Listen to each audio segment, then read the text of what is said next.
All right, so welcome everyone to today's Learning Objectives webinar, where we will talk about sharing client emails within the firm. And this actually came up because an attorney had emailed me and said, we want to find a way to let everybody be aware of emails sent to clients and received from clients. And we want to find some way to do that. When I started looking at it, I realized there's not a lot of elegant ways to actually do this. So I started exploring different methods. So what we're going to do is start from the kind of best possible scenario to the clunkiest scenario. And again, feel free to ask questions via the chat or just unmute your mic, and I'll try to address them as we can.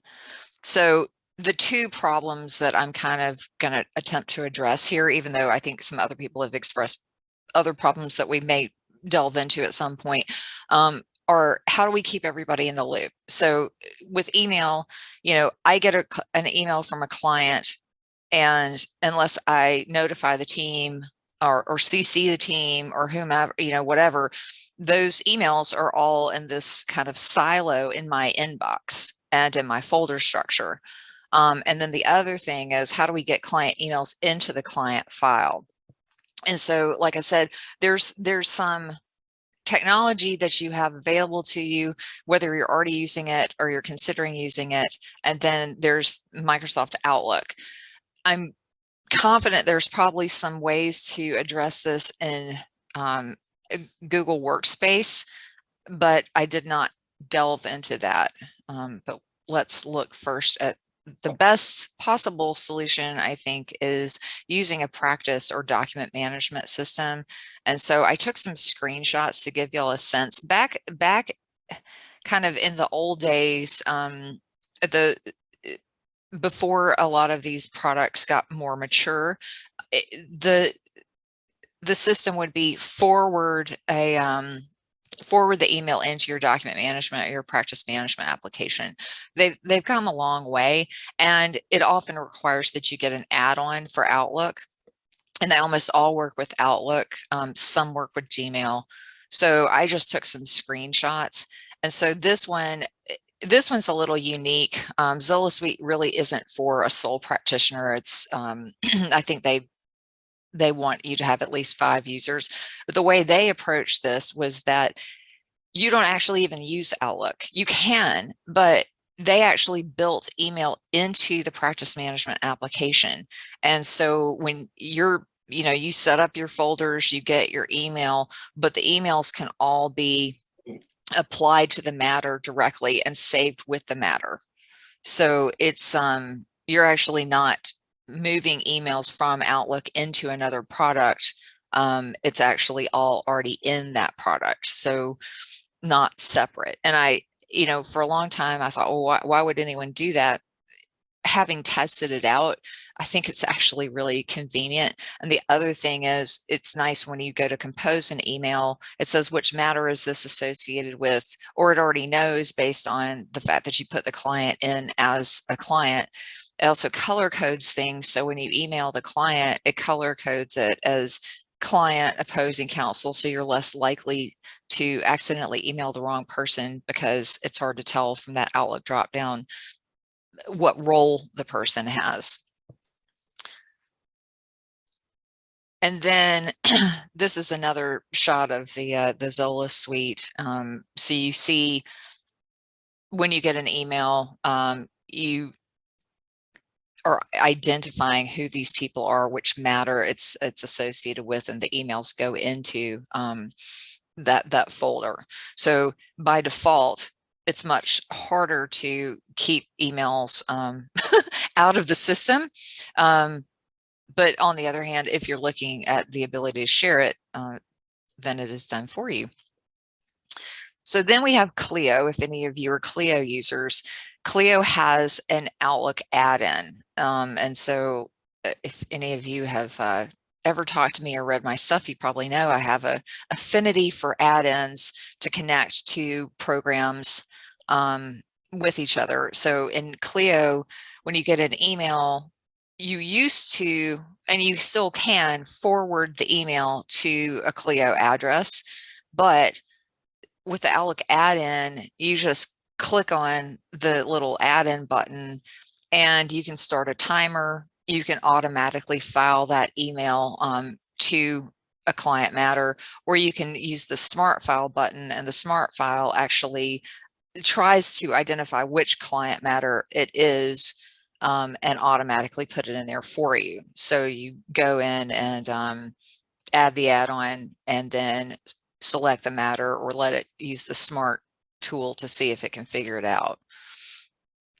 And then you can do bulk filing. So you don't have to, if you have a bunch of email in your inbox, you can try to use the smart filter and the bulk to select them all and move them all at once. So you don't have to do it every single time. It's just more like when you're cleaning out your inbox. So that both solves the problem of siloing the email and also getting it into the client matter folder. So this is a screenshot from Rocket Matter. They also have an add-in. It's as you can see, it's very similar. You can start a timer. You identify the client matter, who the billing user is, whether you want the attachments also saved in the client matter record, which of course you do. And that's actually one of the bigger issues, is the the fact that your email often contains attachments that are even more important than the communication. But if people receive those attachments and then they don't separately save the attachment to the proper client matter folder, then people are looking around, and you may have version control issues and all sorts of other things. So you probably also know, if you've done any of my programs, that I'm a big fan of sending links instead of attachments, but we can only control ourselves. And so a client may not send a link to an attachment. They're probably going to attach it. And thus we have to get those attachments into the client matter record where people have access to them. And then this one is, I just wanted to give you all a sense of all the different products on the market. I mean, most of these practice management applications have some way of saving email to the client matter record directly from Outlook using an add-on. And this is Practice Panthers, and you just click it up. You can start the timer, you can migrate the email into the client matter, and all of that. So this is a Smokeball, and very similar, except that in the email itself, you just type in to the client matter information by keyword, and then that'll throw it in there. So the interfaces are slightly different. This one's NetDocuments. I think it's improved now, but it's a drag and drop. So your NetDocuments folders show up as folders in your Outlook folder system, and you drag and drop the email into the correct folder.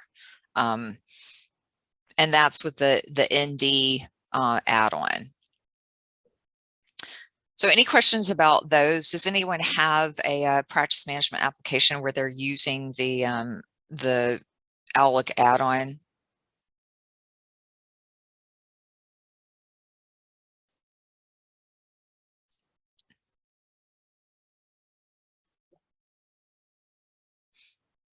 How many of you are using some sort of practice management application at all?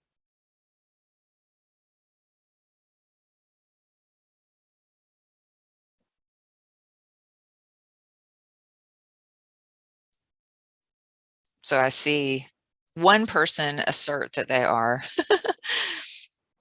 So if you're interested in practice management applications, which really have a lot of benefits other than just being able to manage email, I can certainly talk to you about that. I know that some of you are looking at them. I mean, it is an additional expense, but in my opinion, it can really be beneficial in terms of just getting all that all the information around a client matter, the documents, the emails, the calendar, the ticklers, the tasks, and all of that into one place instead of having them spread out all between, file servers and email and forcing you to create a client matter organizational scheme.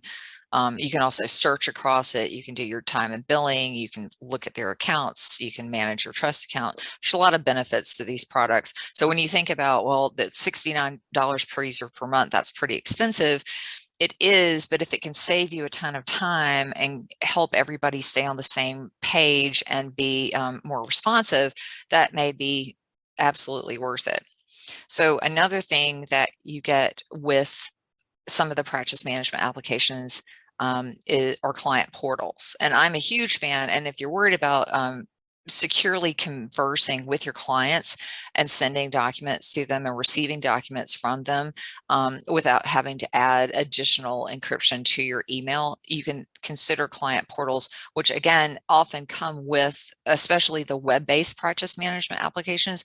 So keeping in mind right now, we've got two kind of main ways you can go with practice management applications. One is your installed practice management application. So that's going to be your tabs 3, your practice master, PC law, time matters. All of those are installed on your desktop or on a server, and without having that web-based or browser-based install, you often are not going to find a built-in client portal.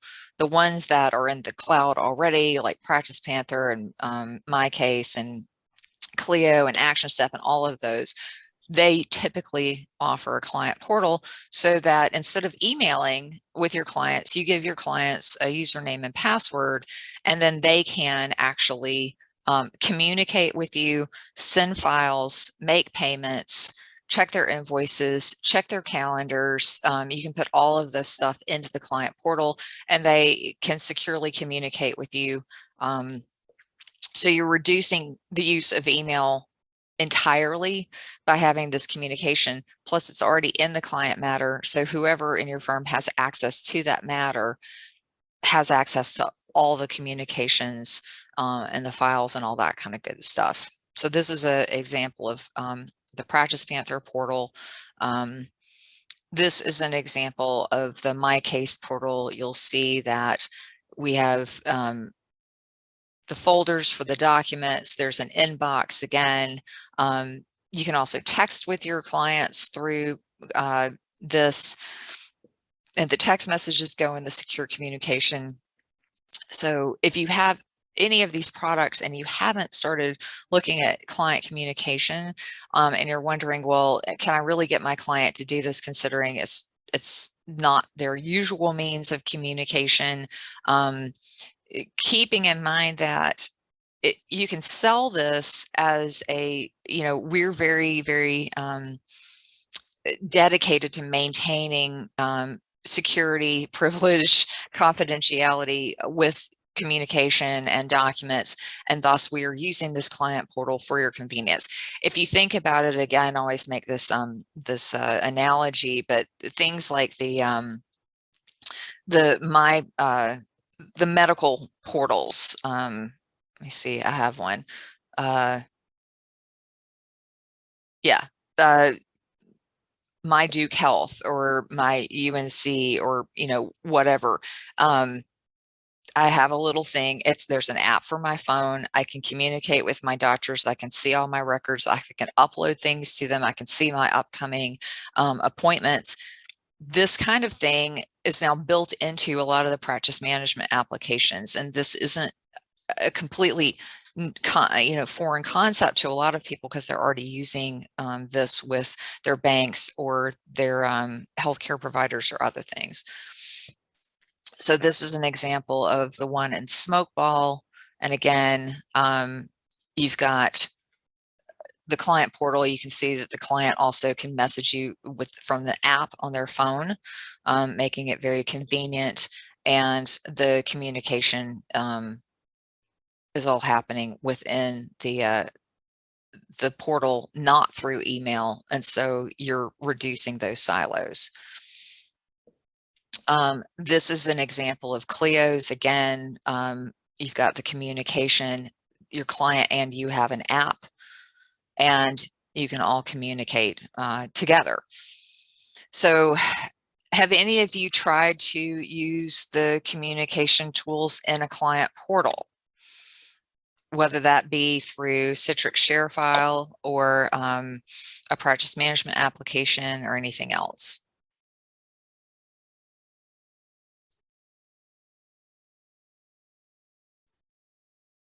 Okay. So seeing or hearing none, again, we can certainly talk to you about your individual use case and what might work for you, but I'm going to move on to these are my best practices. So if you're using a practice management application or something like NetDocuments for document management, you've got these better ways to get the better ways to communicate. Somebody just commented with ShareFile, clients are good at downloading, but not so good at the uploading.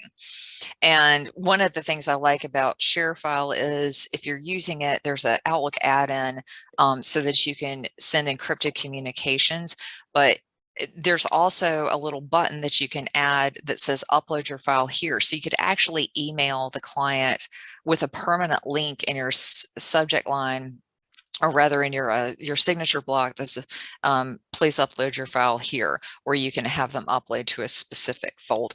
So if you haven't tried the Citrix ShareFile Outlook add-in, try that.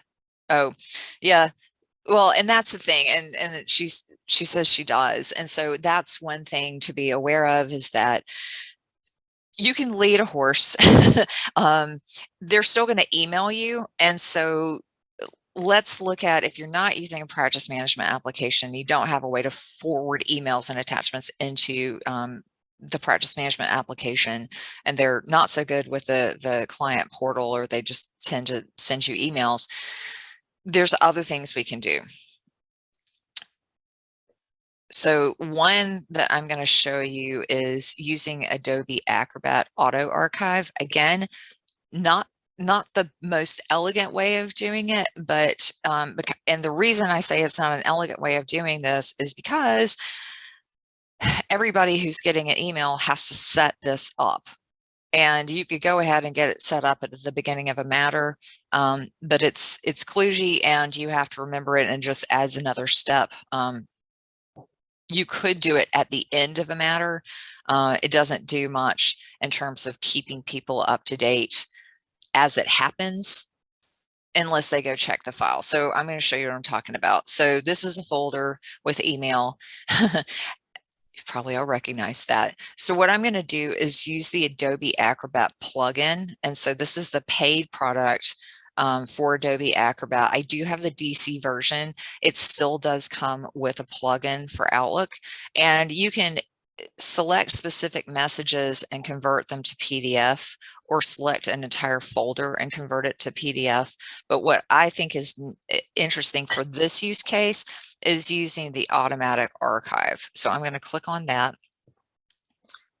And once I do, it's going to bring up this little wizard. And so I'm going to enable automatic archive, and I'm going to set the frequency. I want it done every day, run at 12 a.m. I'm going to maintain a log because I want to make sure that it's working. I'm going to choose where I want the log. It's going to have a default, but you know, and I'd already done was the test, so we'll say this is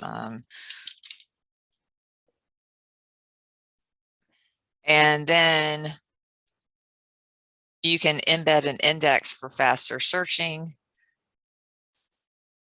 Add the folder that you're interested in. So it's already selected because that's the one I'm in.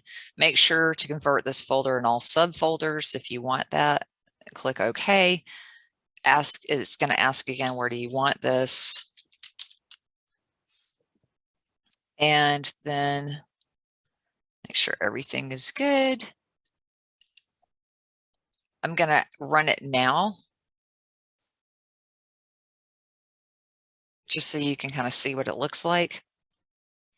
And this is going to pick up the attachments as well as the emails, and the attachments will maintain the file format of whatever they were. So if this was a PDF or a Word document, it's all saved with this archive in their native format.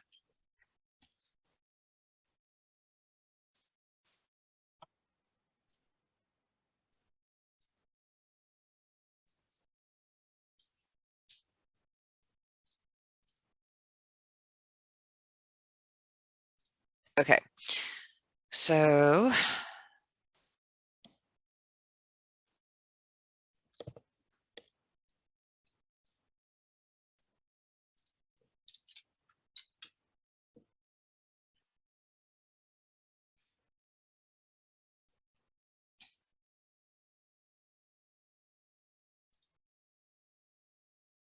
I don't remember where I saved this, but there'll be a folder with all of your emails in it. And as you get new emails, every time you get a new email, because you set up an auto archive, it will automatically add the email to the archive when you get new emails in this folder. So all you have to do is drag the email into the folder, and then the archive will update, and you will get a notification daily that the emails have been archived. So if you save this to a cloud folder that you share with your team, or a file on the file server that you share with your team, rather than having it saved on your individual hard drive, then in theory, you are creating a record of all the emails that you've gotten from the client in a folder with the client matter folder structure. So that's one way to do it. Again, it depends on making this part of the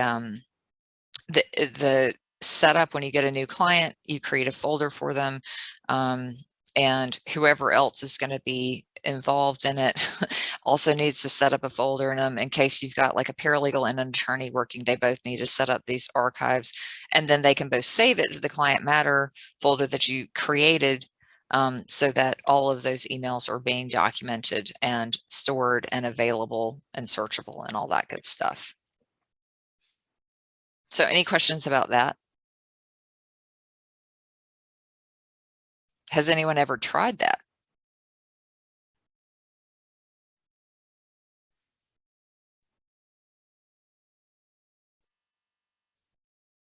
Okie doke.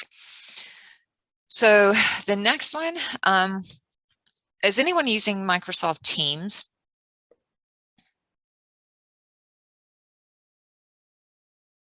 Y'all are a very quiet group today.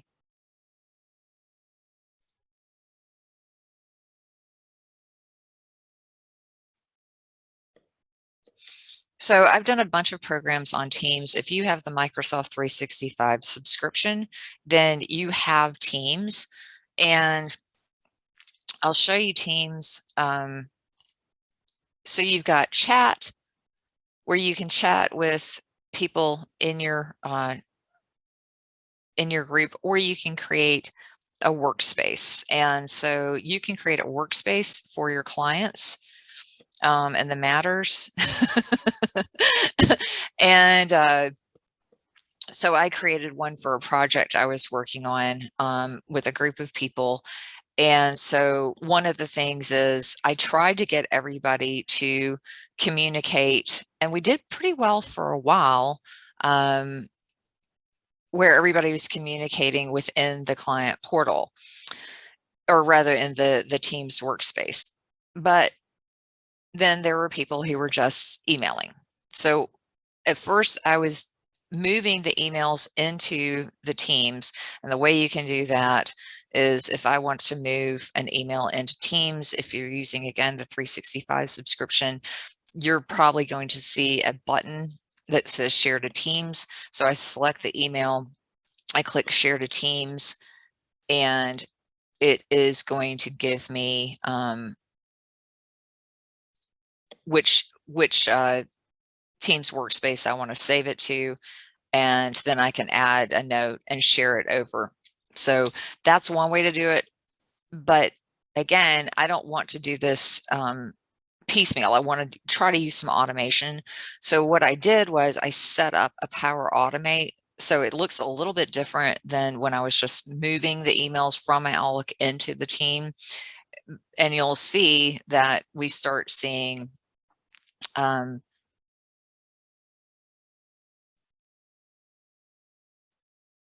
whoops,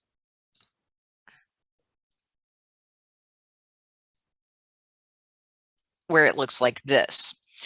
This is, you can see it says Catherine Sanders reached via Power Automate. So I went from individually moving emails into the post so that everybody had access to them, to using a automation tool that again comes with your 365 subscription.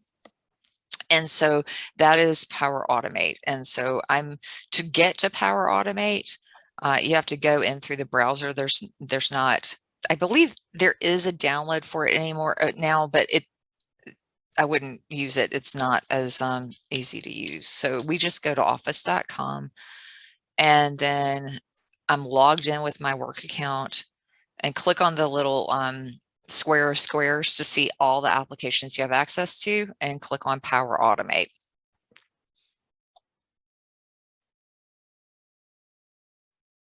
And then it's going to think for a second. And this is, it takes a second to get familiar with it, but they've got all these templates. And so the way I got this set up was, and you can see they've got save Outlook email attachments to your OneDrive. That's something you could set up. You could bypass Teams altogether, or you could have Power Automate save emails or send them to a client folder. So there's a lot of other things you could do besides Teams, but if you were using Teams, you can use that. So the easiest way to find a template is to go over into templates, and we're going to put in Outlook and Teams. Send an email when a new message is added into Teams, or post an Outlook message into Teams is what we want to see. So let's see. Forward emails to a channel. And basically you're using Outlook and Teams. So I'm going to show you one I already created just to jump to the conclusion. So this one I named From Sarah.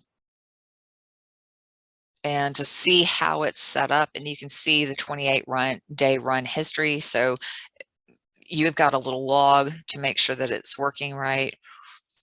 And if I click on edit, when a new email arrives from this person, post it to a channel with a bot in this team, in this channel, in this team. Don't worry about all this text, the code, because it does it for you. And then you click save, and that's it. And then every email you get from a particular person, and you can add multiple people, will go into a particular Teams channel in the specific area that you want. And then if there's an email attachment to it, it automatically gets saved into that Teams channel file, as well as the email saved as a .eml. And if I click on that, I can read the email. So you've got it in the chat, but it's also commemorated into the files, and those files are then stored in SharePoint. So this is on my desktop. I've got a lot of things running, so it's a little slow today. So that is using Outlook, Teams, and Power Automate. And again, you can skip the Teams part and find Power Automate automations to move emails into a client folder, to move the attachments from an email. I had one set up to do that. So I had, let's see, save 365 attachments to OneNote for Business. So again, if you just want the attachments to get into the folder, when I get a new email from Eric, move the attachment into a particular folder, and then I added an additional step of sending me a notification into my my Teams channel. And then those notifications, it'll go into my Teams channel, and I'll also get a little activity notification.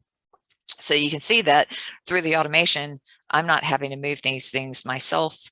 It's all doing it for me, and I can see everything that's happening in the activity, or I can go specifically into the Teams.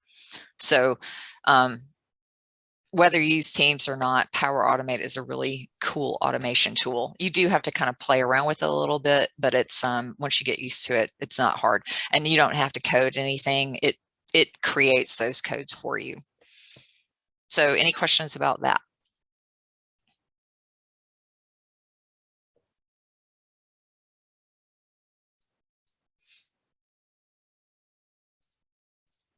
Okay. So there's the what it looks like. Another thing you can do if you have Outlook through the 365 subscription, and you'll note that I'm focused on the Outlook through the 365 subscription because it gives you the Exchange server, and the Exchange server and the SharePoint server are things that you get. They're kind of in the background, but it gives you a whole lot of flexibility and functionality. These were servers that you could buy and have locally installed, but 365 just makes it a lot easier. And this is I have the business standard version. There's the premium version that has a lot of additional security bells and whistles. And if you're looking at these things or wondering if you should upgrade, you can always just shoot me an email and we can talk about it. But creating an Outlook group email is a little bit different than what you may be thinking about. So there's two different things you can do. You can create internal groups. So if I click on to send a new email, the administrator for the bar association, but your firm can create these kind of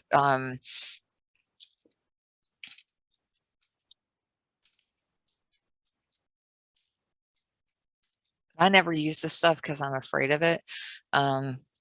So all the accounting team, all the people who work on the blog, I can send an email to everybody, but people can't. I've never tried having people email these externally.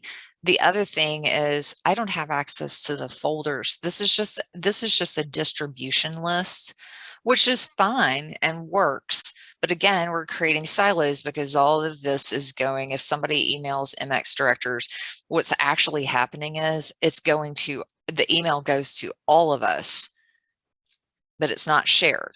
So there's a better way of doing this. And that is to leverage the power of the Exchange server and SharePoint and 365 and create a group email. So I created one called Client Emails, and it says public, but it's not really a public group.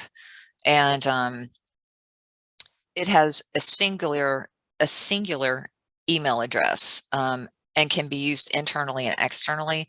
And that email address is clientemails@ncbar.org. And the way you create these is you scroll all the way down to the bottom of your the side panel in Outlook and click on groups. You'll see that I have a lot of groups. That's because when you create a Teams channel, it automatically creates a group email. So if you can give the client the group email, you don't have to worry about migrating over. You can use these as well. But the way you would create one, if you're not going to use Teams, is you right click on groups and click on new group and it pops this up. So we're going to say, and keep in mind the name of this is going to be the email address itself. So we'll call it test for share. The email address will be test for share, and people would email both internally and externally test4share@ncbar.org. And then you can members and non-members of this can see the description. So again, thinking about who can see this.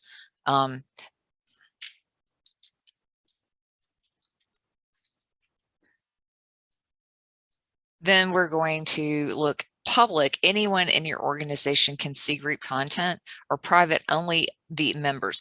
Depends on the size of your firm. So if you have enough people where you've got ethical walls set up so certain people can't see certain things because you've got conflicts, then I would use the private. If not, you can use public. So that anybody in the firm can see this. But say we're going to set it up to private, so just specific people can see it. You can click on more settings. The only more settings that's exciting is the language, and then click on create. The next thing it's going to do, because we made this private, we've got to add members. So we're going to add Cheyenne, and this is all people in the firm, and Amy, and Kate.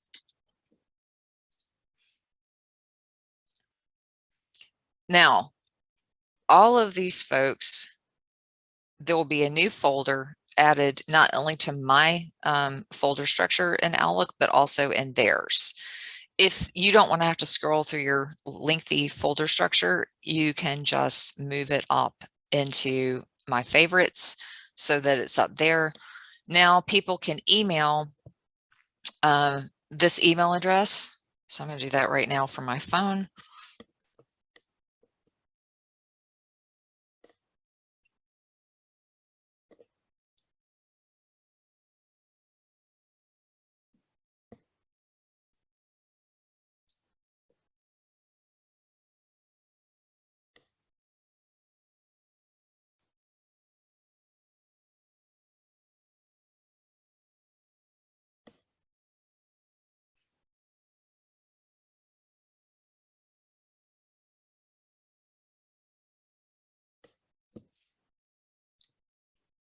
So I emailed from my Gmail into this, and hopefully we'll get an email in here. It'll probably take a second. So meanwhile, let's look at a different way of making this happen. Oh, wait. So it takes a little while longer than regular email. It already shows that you've got it, but I can't see it yet. It seems to have a little bit of a lag before it shows up, but I've tested it. I promise it works. So the next and the last thing that I want to consider is using rules.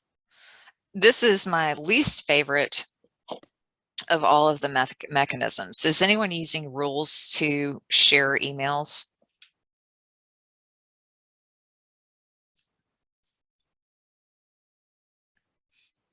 So in Outlook, there's been rules since, I mean, many versions ago. And the reason I don't like rules is because if you're using the Exchange server, depending on how you wrote the rule, it actually has to be connected to the Exchange server. So the rules don't actually work until you're connected to the Exchange server, which means that you're likely going to need to be online. So it doesn't work until you're online or connected to the internet in some way. But this is something that everybody has and has had in Outlook forever. So we'll look at it. So there's actually two parts. It's writing the rule, but the first thing you want to probably do is create a contact group to make this a little bit easier. So I will go into Outlook and I'm going to create a contact group. Now, if you remember, and if, by the way, if that group that we created, the group email, you can do it from your contacts as well. And remember, for the new contact group, we saw that we had administrative created groups. This is one that you're creating yourself. So we're going to call this group.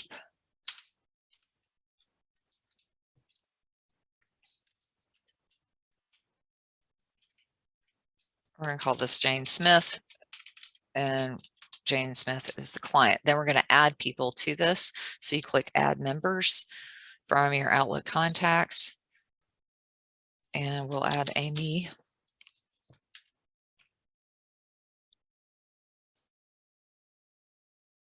Sometimes, depending on your organization, you may have lots of address books. So I'm going to go to all of my address lists and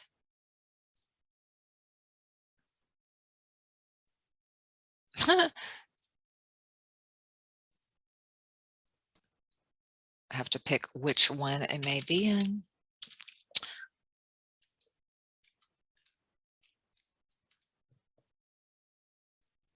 So basically anybody who needs to be in this group, and I guess we'll keep it consistent and add Kate. And click OK. So now I've created a distribution group. It's a personal distribution group for this client, Jane Smith. And then we're going to save and close.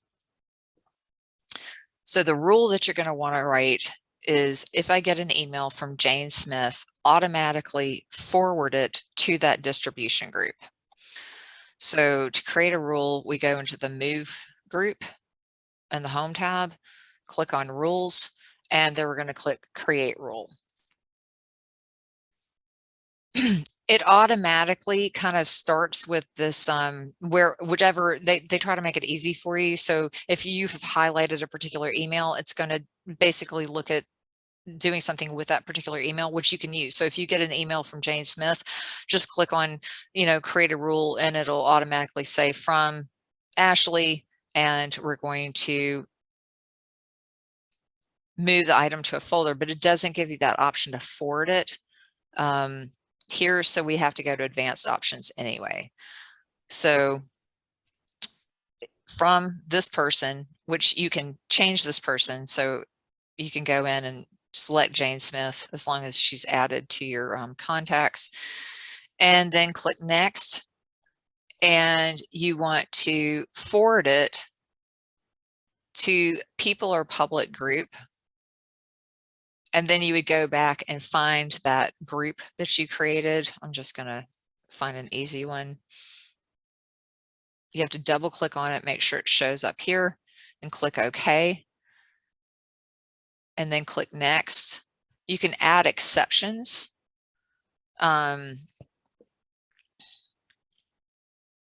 And then click next. Turn on this rule. Run this rule now on messages already in the inbox so you can clean everything up now, and click finish. And now every time I get an email from this person, it's going to send it to this little distribution group that I created. And so they're all kind of heads up. Obviously, you can also, when you send an email to the client, CC all the parties that need to be notified. That said, if the client hits reply and not reply all, you're still going to be in the business of sending all those emails to everybody else who needed to be aware of it, blah, blah, blah, blah, blah. So that's pretty much the good, better, best solution to doing this. And I'm going to let y'all tell me now kind of what you're doing, what you're thinking about. I'm for the purposes of doing that, what I'm going to do is stop the recording. I'll send you this recording, but then we can kind of have an open discussion.